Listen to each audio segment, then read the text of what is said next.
60 రోజుల్లో మీతో ఇంగ్లీష్ అద్భుతంగా మాట్లాడిస్తాం. వెంటనే కాల్ చేసి జాయిన్ అవ్వండి. నమస్తే రమగారు. నమస్తే జయ. రమగారు, ఆషాఢ మాసంలో మనకి ముఖ్యంగా శుభకార్యాలు ఏముండవు. అవును, ఏ విధమైన శుభకార్యాలు జరుపుకోము, ప్రత్యేకించి పూజా విధానాలు కూడా ఏమి పాటించాం. కానీ గురు పౌర్ణమి వస్తుందండి ఈ మాసంలో. గురు పౌర్ణమికి ప్రత్యేకించి కొన్ని నియమ నిబంధనలు మనం పాటిస్తూ ఉంటాము. అసలు గురు పౌర్ణమి యొక్క విశిష్టతని ఒకసారి మనం మాట్లాడుకుందామండి. ఆషాఢ మాసంలో పండగలు ఉండవు కానీ పర్వదినాలు ఉన్నాయి. ఒకటి దక్షిణాయనం మొదలవుతుంది ఆషాఢం వచ్చాక. తర్వాత తొలేకాదశి ఒకటి ముఖ్యంగా చేసుకుంటాము. అందరూ తొలేకాదశి ఉపవాసాలు అవి ఉంటారు. ఇప్పుడు వచ్చే పౌర్ణమి గురు పౌర్ణమి అంటాం. గురు పౌర్ణిమ వ్యాస పూర్ణిమ అని చెప్తారు. వ్యాసుల వారు, వేద వ్యాసుల వారు ఈ రోజున జన్మించారు. ఈ వేదవ్యాసులు అంటే ఏమిటి? మనకి వేదాలని భగవంతుడు ఒక పూర్ణ రూపంగా అందించిన వేదాన్ని 4 భాగాలుగా మానవుల యొక్క సౌలభ్యం కోసం 4 విభాగాలు చేశారు. ఆ విభాగాలు చేసిన వేదవ్యాసుల వారి జన్మదినము, ఆయన విభాగం చేసిన రోజు కూడా ఇదేనండి. దాంతోపాటుగా ఆయన భాగవతము, భారతము, అష్టాదశ పురాణాలు అన్నీ రచించి మానవాళికి అందించారు. అయితే ఈ వ్యాసుల వారి జన్మదినం అవటం వల్ల జగత్తుకి గురువైనటువంటి ఈ వ్యాసుల వారి పుట్టినరోజుని ఇలా ప్రత్యేకంగా జరుపుకోవాలని ఒక నియమం ఏర్పరిచి పెట్టారు. అంటే జగత్తుకి గురువు వ్యాసుల వారు అవటం ఒక సంగతి అయితే, ఈ రోజున గురువుకి నమస్కరించటము. గురువు అంటే మనని, వ్యక్తిని, మానవుణ్ణి భగవంతుని వైపు ప్రయాణం చేయించేవాడు గురువు. అజ్ఞానాంధకారం నుంచి వెలుతురు చూపించేవాడు. గురు అంటే అదే చీకటిలోంచి వెలుగులోకి తీసుకెళ్లేవాడు అని. అక్షర జ్ఞానం లేనివాడికి అక్షరబోధ చేసినవాడు, ఆత్మజ్ఞానం లేనివాడికి అది ఇచ్చినవాడు, ఆధ్యాత్మికమైన ఆలోచన లేని వాడిని ఆధ్యాత్మికమైన పయనాన్ని చేయించిన వాళ్ళు గురువులు. అలాంటి గురువుని స్మరించి, నమస్కరించి, పూజించడం కోసం ఈ రోజుని ఒక పర్వదినంగా మనం జరుపుకుంటాం. మనకి ప్రతివాడికి గురువు అవసరమే, ఖచ్చితంగా అండి.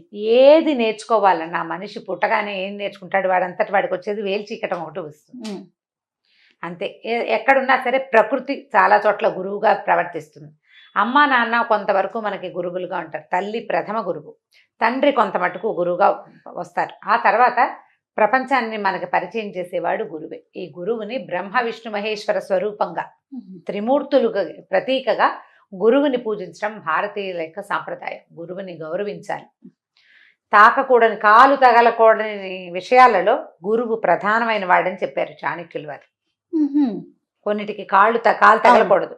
గురువుకి గనక మన కాలు తగిలితే జన్మ జన్మాలకి మనం నరకంలో పడిపోతామని చెప్తారు. మనం ఇప్పుడు మన గురువు అంటే ఆధ్యాత్మిక గురువులు అందరికీ ఉండకపోవచ్చు, కానీ విద్యా గురువులు అందరికీ ఉంటారు ఖచ్చితంగా. ఇప్పుడు ఏ కుల వృత్తో నేర్చుకుంటారు. చిన్న పని, బతకటానికి ఉపయోగపడేది, జీవికకి ఉపయోగపడే పని నేర్పించిన వాడు కూడా గురువే. ఓ చిన్న మెషిన్ టైలరు, అతనికి మొదట కత్తిరింపు, కుట్లు నేర్పించిన వాడు గురువు. ఓ కుమ్మరి, మొట్టమొదట అతనితో ఆవం పెట్టించిన వాడు గురువు. అట్లా ప్రతి వాళ్ళకి గురువు ఉంటాడా? ఈ సాధారణంగా జీవికకి ఉపయోగపడే గురువు ముఖ్యమైన వాడు మన జీవితంలో. అదే కాకుండా మనకి భగవంతుని వైపు ప్రయాణం చేసే అవకాశాన్ని ఇచ్చేవాడు. మనం ఏ చీకటిలోనో మగ్గిపోతుంటే మనకి దారి చూపించే గురువుని ఈ రోజున పూజించాలి. అట్లా ప్రతి వాళ్ళకి ఒక్కొక్కళ్ళకి ఒకే గురువు ఉంటారు. ఆధ్యాత్మిక గురువులు కుటుంబ పరంగా అసలు వాళ్ళ వంశానుగతంగా అందరికీ ఆయనే ఉంటారు. మొత్తం వంశం వాళ్ళందరూ ఆ గురువు గారినే స్మరిస్తారు. అలాంటిది ఒక పద్ధతి ఉంటుంది. తండ్రే ప్రథమ గురువని భావించేవాళ్ళు. ఇట్లా ఎవరి విధానాన్ని బట్టి వాళ్ళు ఈ రోజున ఆ గురువుని పూజించటము, నమస్కరించటము. ఒకవేళ పూజించి నమస్కరించలేము, మనం వాళ్ళెవరు మనకు అందుబాటులో లేరు, వారిని తలుచుకుని నమస్కారం చేసుకోవటం. మామూలుగా శివ పూజ, ఇంట్లో పూజ చేసుకునే పూజ చేసుకోవటం.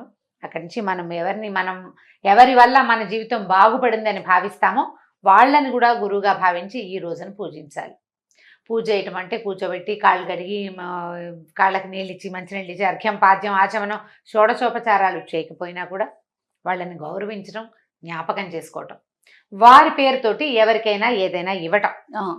చాలామంది ఏం చేస్తారంటే, ఇప్పుడు మా గురువు గారు గుంటూరులో ఉన్నారు, మేము ఇక్కడ ఉంటాం, మనం ఏం చేస్తాము, గురువుగారిని తలుచుకుని కుదిరితే ఇప్పుడు అవకాశం ఉంది కాబట్టి ఏ ఫోన్లోనో మాట్లాడి వారిని ఒకసారి తలుచుకుని దేవుడి దగ్గర దండం పెట్టుకుని ఏ బ్రాహ్మణులకో ఎవరికైనా స్వయం పాకం ఇవ్వటము, ఏదైనా వస్త్రాలు తీసుకెళ్ళి ఇవ్వటము. దానం అనకూడదు దీన్ని, దానం చేయటం కాదు, గౌరవ పురస్సరంగా ఇవ్వటం, గురువు పేరుతోటి ఇంకొకళ్ళకి ఇవ్వటం. వారికే ప్రత్యక్షంగా ఇవ్వగలిగితే సంతోషం, సంతోషం. ఇవ్వలేకపోతే కనుక మీరు అన్నట్లుగా వేరే వారికి ఏమి ఇవ్వలేము.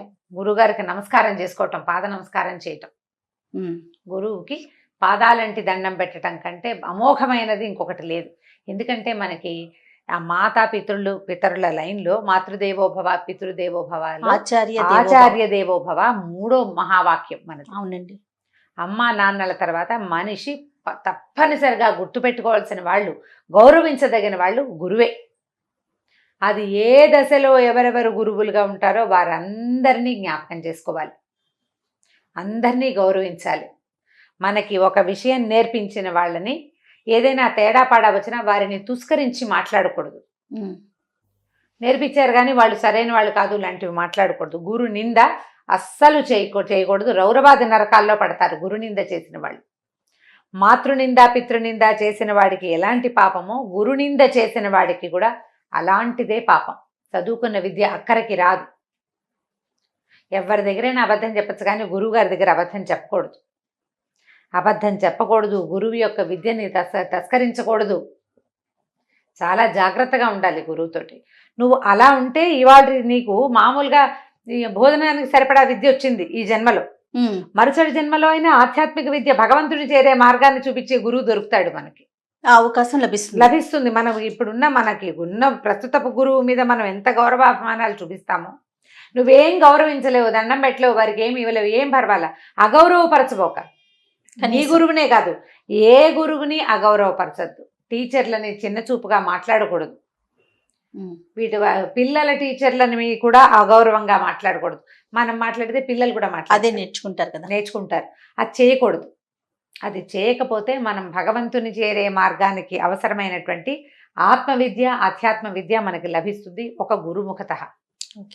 అది జాగ్రత్త పడాలి. టీచర్లను తుస్కరించి మాట్లాడుకుంటూ కుదురుండదు. అంతే, వాళ్ళతోటి మనం మాట్లాడుకుని జాగ్రత్తగా మాట్లాడాలి. అమ్మా నాన్నలతో పాటు గురువుని గౌరవించాలి. ఆ గౌరవానికి తగిన రోజు ఈ గురు పూర్ణిమ. ఈ గురు పౌర్ణమి నాడు మామూలుగా మనం లలితా శాస్త్రం చేసుకోండి అలా చెప్పుకుంటాం. అవునండి. సాయంకాలం వేళ అమ్మవారిని భావించి చంద్రబింబంలో నమస్కారం చేసుకోవటం, ఏదైనా లలితా శాస్త్రం చేయటం, పాయసం లాంటివి నివేదన చేయటం, ఇవన్నీ విధానాలు మనం రెగ్యులర్గా ఎప్పుడు చేసుకునే ప్రతి పౌర్ణమికి చేస్తాం. ఈ గురు పూజ రోజున మాత్రం జ్ఞాపకం పెట్టుకుని మన గురువుగారిని ఎవరినైనా స్మరించుకోవటం, జ్ఞాపకం చేసుకోవటం, బుద్ధిలో వాళ్ళు చెప్పిన మంచి మార్గాన్ని పెట్టుకోవటం, ఒకసారి మళ్ళీ తలుచుకుని దానికి ఇంకోసారి పదుము దులిపి పదును చేసుకుని బుద్ధిని సక్రమమైన మార్గంలో నడిపించడం. ఈ నెలలో వచ్చే పండగ చక్కటి గొప్ప పర్వదినంలో ఇది 2 ఉన్నాయి. రెండిట్లలో ఇది ముఖ్యమైనది. దీని తర్వాత ఏంది, 15 రోజులు గడిచేసరికల్లా శ్రావణ మాసం అన్ని పండగలు, పర్వదినాలు, బోల్డని పూజలు హడావిడిగా గడిచిపోతుంది కదా. ఈ వర్ష ఋతువుకి ముందు వచ్చినటువంటి ఈ పౌర్ణమి నాడు శ్రద్ధగా గురు నమస్కారం చేసుకోండి. దక్షిణామూర్తి స్తోత్రం కానీ, హయగ్రీవ స్తోత్రం కానీ ఈ రోజున చదువుకుంటే పిల్లలకి విద్యాభివృద్ధి జరుగుతుంది. విద్యార్థులు ఎవరైతే ఉంటారో వాళ్ళకి ఒక్క శ్లోకానైనా చెప్పి నేర్పించి చదివించండి. గురు బ్రహ్మ గురు విష్ణువు అందరికీ చెప్పుకుంటాం ఆ శ్లోకం. దాంతోపాటు దక్షిణామూర్తి స్తోత్రం కానీ, హయగ్రీవ స్తోత్రం కానీ చాలా అద్భుతంగా ఫలితాన్ని ఇస్తాయి. ఈ రోజున చాలా మంచిది అవి చదువుకుంటే. మనము చదువుకోవచ్చు, పిల్లలతో కూడా చదువుకోవచ్చు. కానీ మన సాంప్రదాయాలు ఎంత గొప్పవి రమ్మగారు. తల్లి తండ్రితో పాటు గురువుని కూడా గౌరవించటానికి ప్రత్యేకించి ఒక రోజుని పెట్టి ఖచ్చితంగా గురువుని స్మరించుకోండి అని మనందరికీ అలవాటు చేసే ప్రయత్నం చేశారు, చూసారా. అంటే మనం ఏది చెయ్యాలో అది మనకి పర్వదినాల్లోనే నిర్ధారించబడి పెట్టారు. తప్పకుండా ఇవాళ గురు పూజా మహోత్సవం చేయాలి అంతే. చేసి తీరుతారు కదా. సగం మంది చేస్తారు కనీసము, మిగిలిన సగం వాళ్ళు తెలుసుకుంటారు. ఈ ఏడాది కాబట్టి వచ్చే ఏడాది చేస్తారు. ఎప్పుడో ఒకటికి బుద్ధికి ప్రచోదనం కలుగుతుంది. అంతే. పూజ చేసినా చేయకపోయినా రమ్మగారు గౌరవించాలనే భావన అయితే కలుగుతుంది కదా. గౌరవమే ప్రధానమైంది. పూజ చేయటం పక్కన వేరే సంగతి అయితే గౌరవించడం చాలా ప్రధానమైన విధి. అగౌరవపరచకూడదు అనే ఒక ఇంగితాన్ని మనం కలిగి ఉండాలనే ఇట్లా మనకి పర్వదినాలే అట్లా ఏర్పరిచి పెట్టారు. అవునండి. ఓకే రమ్మగారు, థ్యాంక్ యూ అండి. నమస్తే. నమస్తే. సుమన్ టీవీలో మీ పర్సనల్ అండ్ బిజినెస్ ప్రమోషన్స్ కోసం కింది నెంబర్కి కాంటాక్ట్ చేయండి.